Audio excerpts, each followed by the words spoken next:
Welcome back. David Hertel in for Elias. Elias is on vacation for the next 2 weeks. Lucky him. So I'll have the privilege and the honor to be joining you on this time slot for the next 2 weeks. We started off with a bang with a great conversation this morning. And now moving on to healthcare. Bill 15, Quebec's major healthcare reform bill, is set to shake the columns of the system, stated Health Minister Christian Dubé, but not everyone agrees. For those on the front line, they feel it doesn't do merely enough to fix the ongoing issues, with wait times getting worse, emergency rooms getting worse, and the ability to discharge a patient to other facilities also getting worse. Bill 15 isn't equipped to fix these problems. One doctor says he won't be testifying on the bill. After working in the healthcare sector for nearly 5 decades, he said he's seen enough attempts at reforming healthcare to know that things only get worse with each effort. On that very optimistic note, I'm joined by Dr. Stephen Grover of the Montreal General Hospital. Dr. Grover, thank you so much for joining us this morning. My pleasure, David. So, first of all, tell me more about yourself. So, nearly 5 decades you've been practicing medicine? No, that's not entirely true. Okay. I was a medical student back in the 70s, so Okay. my days at the General started around 76, 77, but I've been on staff since 1986. Wow. Okay. And what's your specialty? I'm a general internist, and most of my research is in healthcare promotion, disease prevention, that sort of stuff. So why did you feel so strongly about this reform that you actually, sat down, wrote an op-ed in the Gazette and said, hold on a second, there's something wrong with this bill and this reform? Well, first off, I'm a researcher, so this is what I do for a living, and I have ready access to the data. I know where to go look for it. That piece was not just my opinion. It was all based on lots of tables and figures that are out there in the public domain, published by both the federal and the provincial government. But also, I'm a doctor who works in the front lines at the Montreal General on the wards, taking care of patients who get admitted. And I've watched the system deteriorate, particularly during the pandemic. And now after the pandemic, it's even getting worse. And what's really fueling this is really the baby boomers, my age group, these people who are getting to the age where chronic medical problems are what is bringing them into the hospital and preventing us from getting them out of the hospital, and the whole system's backing up as a result. So what's the problem with this bill, or why do you not see any hope with this reform? I mean, and the ultimate question becomes, what needs to get done? You've seen, there was the Couillard reform, there was the Barrette reform. We can go back, way back to the reforms of the Parti Québécois in the 90s, which you saw. None of them seem to have worked. What's wrong with all these reforms, and what should be done? It's the question I think we need to ask you this morning. Yeah. Well, this one is different in the sense that the baby boomer tsunami, if you will, is really starting to hit us now. And it wasn't there 20 years ago. But we knew it was coming. It was always predictable. And in fact,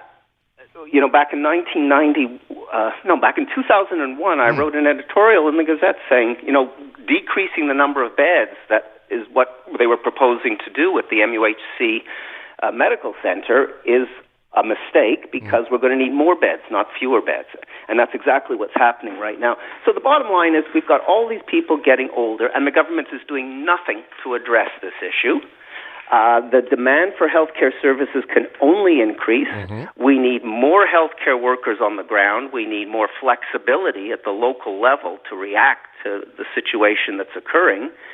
And here in Quebec, we have a number of things that really put us at a disadvantage. The first is we have these PREMs, which restricts the number of doctors that can work in any region unless the government allocates a spot.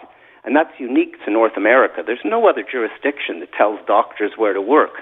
Our nurses are relatively underpaid, and there's a tremendous shortage of them now. We're short at least 20,000 nurses.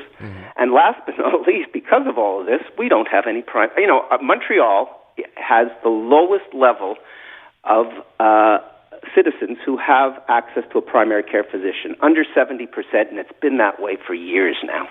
And if you don't have a doctor, well, you end up going to the emergency room, and there's nowhere to go in the emergency room because the place is backed up to the hilt. Speaking with Dr. Grover of the Montreal General Hospital. So, doctor, let's say by magic you are now, today, the Minister of Health in Quebec. What do we do? Well, first of all, you throw this bill out. First of all, this bill wasn't put together in just a few weeks. No, it was obviously put. A 300-page bill was put together over months and months and months.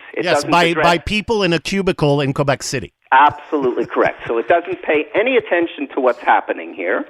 There was no interaction with all the stakeholders. In other words, the health professionals and the patients and the communities and the hospitals that are involved in doing this. This was a complete top-down exercise. They came up with the solution. They sent it down to everybody and said, okay, you got 6 weeks to respond, and then we're putting it through at the end of June. That's not the way you change the healthcare system in a deliberate and thoughtful way based on careful diagnosis and input from all stakeholders. That's just government. So, okay, no, I understand the problems with getting to Bill 15, but actually, I mean, what are the low-hanging fruit that you see that we could do, we could put in place that we're not doing? Number one, recognize that after 20 years of these PREMs and PEMs, this has not worked. Quebec City cannot decide where doctors should and should not practice. Get rid of them. Let doctors take positions in areas where they're needed. It's a simple. No doctor wants to sit there on his hands with nothing to do. If there's no patients to see, they'll go somewhere else. But Dr. Grover, I'm sorry to interrupt, but the argument there is that no doctor is going to want to go in the regions. There's other ways to get doctors out to the region. Okay. Back in the 80s, when I first started to practice, the government was offering financial incentives to go out into the regions. In other words, they'd pay you 25-30% more if you'd go out to the regions. They did away with that and decided, we'll force you out to the regions. There's a price you can get a doctor to go out and practice. Sure. Okay, so that's one, letting doctors go where they want to go. Two, what would be the other low-hanging fruit? We've got to figure out a way to get a lot more non-medical professionals into, the number of healthcare workers at our nursing homes, abysmal. Nurses, techs, the other people working in our hospital, terrible shortage. They're burning out. Since the Bouchard virage back in the 90s, which you mentioned, we got all these people to take early retirement. There's tremendous shortages. Yeah, we're still hurting from that. We're still hurting from... Pauline Marois was the health minister, and we're still hurting from that early retirement program. Absolutely. And that was just to save money. Let's be clear. No, it was because of the large deficits at the time. No, you're totally right. And we're still picking up the pieces of this. The ripple effect affects us now. What would be your third low-hanging fruit, Dr. Grover? Recognize that we've got this elderly population that's going to need some serious help, and we've got to make sure that home care services are in place to reduce the likelihood that these people end up in our emergency rooms because they fell or because they got confused or because they're not feeding themselves properly. They need help at home, and if that's not available, then we need more chronic care beds available so that they'll have a place where they can safely be cared for. You can't care for the senior members of our society in this way. It's pathetic. Dr. Grover, that's all the time I have. I want to thank you for coming on this morning, but also I want to thank you for contributing in such an insightful way to the debate around healthcare. I really appreciate your time, and I hope you continue writing op-eds. My pleasure. Thank you very much for having me on. Dr. Stephen Grover of the Montreal General Hospital.